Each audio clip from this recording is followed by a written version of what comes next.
Hello, I'm Mark Fox, and welcome to the Sliza Fox video newsletter. You know, one of the major roadblocks to creative thinking is assuming that there's only one right answer to any problem or opportunity that you're having. And we all know that there's probably hundreds or even thousands of ideas or solutions that would be better than the first one that you come up with. But one of the major problems most people have is when they're looking for a creative solution, they stop when they get the first idea that has any merit at all. A better approach is to come up with a lot of ideas first, even hundreds of ideas, before you actually pick one.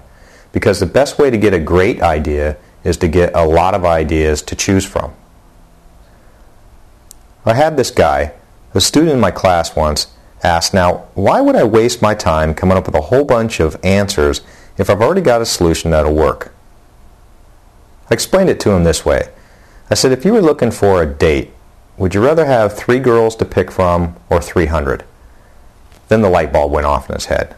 Well, girls, if you don't like that example, switch it with guys. And if you don't like that example, switch to your preference. Or just think about buying a house or a car. What if you were in the new neighborhood looking for a home and there's only one house to choose from? Do you really think you're going to get the best solution for your needs? So the best way to get a good idea is to get a lot of ideas first. This reminds me of a story in grade school. We had to build these homemade manometers in our garages. And what a manometer is, it's something that measures pressure. In this simple design, it's just a plastic tubing with some colored water in it. And if you remember, the higher you go in altitude, the less pressure you have. So you can use this manometer to measure altitude. Well, as part of the class, we had to do these stand-up presentations to discuss this thing we had just built and answer questions from the teacher. Now, the teacher asked this one student, how would you use your manometer to measure the height of the building across the street? Of course, the answer the teacher was looking for is for the student to go measure the pressure, the atmospheric pressure at the bottom of the building, then measure it at the top of the building, and use the pressure differential to calculate the height of the building. The student said, okay, I know how I can measure it. I'm going to just go to the stairwell of the building and take my manometer with me, and because I know it's 20 inches tall, I can just go and mark off 20-inch sections and count them all the way up to the top of the building. The teacher said, no, that's not really the answer I was looking for. How else can you use your manometer to measure the height of the building? Well, I guess I could tie a string to my manometer and go to the roof of the building and just lower the manometer all the way to the ground until it touches, then pull the string back up and see how long it is. Okay, why don't you try again? I remember from my physics class that the equation for a falling object is, let's see, 1/2 times gravity times time squared.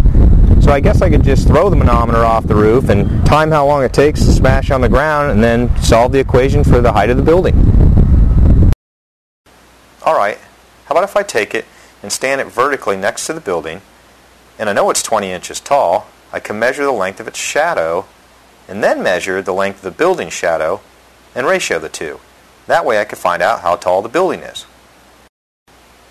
The teacher said, you're driving me crazy. At this point, the teacher's steaming. Knock it off. You know exactly what manometer is supposed to be used for. What's the simplest and easiest way to use that manometer to measure the height of the building?